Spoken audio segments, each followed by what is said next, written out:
ಇದೀಗ ಬೆಂಗಳೂರಿನ ಇತರ ಪ್ರಮುಖ ಸುದ್ದಿಗಳನ್ನ ಫಟಾಫಟ್ ಅಂತ ನೋಡೋಣ ಜಸ್ಟ್ 5ನಲ್ಲಿ. ಕೊಲೆ ಕೇಸ್ನಲ್ಲಿ ಬೇಲ್ ಮೇಲೆ ಹೊರಬಂದಿರುವ ದರ್ಶನ್ ಮೈಸೂರಿನಿಂದ ಬೆಂಗಳೂರಿಗೆ ಮರಳಿದ್ದಾರೆ. ಕೋರ್ಟ್ ನೀಡಿದ್ದ ಅವಧಿ ಮುಗಿದಿದ್ದರಿಂದ ವಾಪಸ್ಸಾದ್ರು. ಇನ್ನು ದರ್ಶನ್ ಸೇರಿ 7 ಆರೋಪಿಗಳ ಜಾಮೀನು ರದ್ದು ಕೋರಿ ಅರ್ಜಿಯನ್ನ ಸುಪ್ರೀಂ ಕೋರ್ಟ್ಗೆ ಪೊಲೀಸರು ಸಲ್ಲಿಸಿದ್ದಾರೆ. ಮುಂದಿನ ವಾರ ಅರ್ಜಿ ವಿಚಾರಣೆ ನಡೆಸೋ ಸಾಧ್ಯತೆ ಇದೆ. ಬಿಟಿಎಂ ಲೇಔಟ್ 2ನೇ ಹಂತದ ಬಿಳೇಕಹಳ್ಳಿ ಜನರಿಗೆ ಪಾಲಿಕೆ ಕಾಮಗಾರಿ ಸಂಕಷ್ಟ ತಂದಿಟ್ಟಿದೆ. ಈ ಏರಿಯಾದಲ್ಲಿದ್ದ ಸಣ್ಣ ಚರಂಡಿಯಿಂದ ಪದೇ ಪದೇ ನೀರು ಹೊರಬರ್ತಿತ್ತು.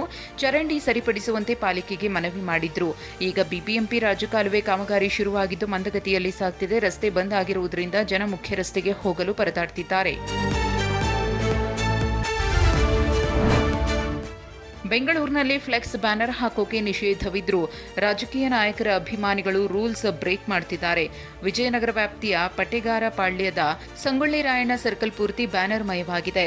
ಹೊಸ ವರ್ಷಕ್ಕೆ ಶುಭ ಕೋರಿ ಶಾಸಕ ಕೃಷ್ಣಪ್ಪ ಬೆಂಬಲಿಗರು ಬ್ಯಾನರ್ ಅಳವಡಿಸಿದ್ದಾರೆ. ಇದರಿಂದ ಸಿಸಿ ಕ್ಯಾಮೆರಾ, ಸಿಗ್ನಲ್ ಲೈಟ್ಗಳು ಕಾಣದೆ ವಾಹನ ಸವಾರರಿಗೆ ಕಂಟಕ ಎದುರಾಗಿದೆ. ಕೋಲ್ಕತ್ತಾದಿಂದ ಬೆಂಗಳೂರಿಗೆ ಡ್ರೈವರ್ಲೆಸ್ ರೈಲು ಹೊರಟಿದೆ. ಆರ್ವಿ ರೋಡ್ನಿಂದ ಬೊಮ್ಮಸಂದ್ರದ ನಡುವೆ ಡ್ರೈವರ್ಲೆಸ್ ಮೆಟ್ರೋ ಟ್ರೈನ್ ಸಂಚರಿಸಲಿದೆ.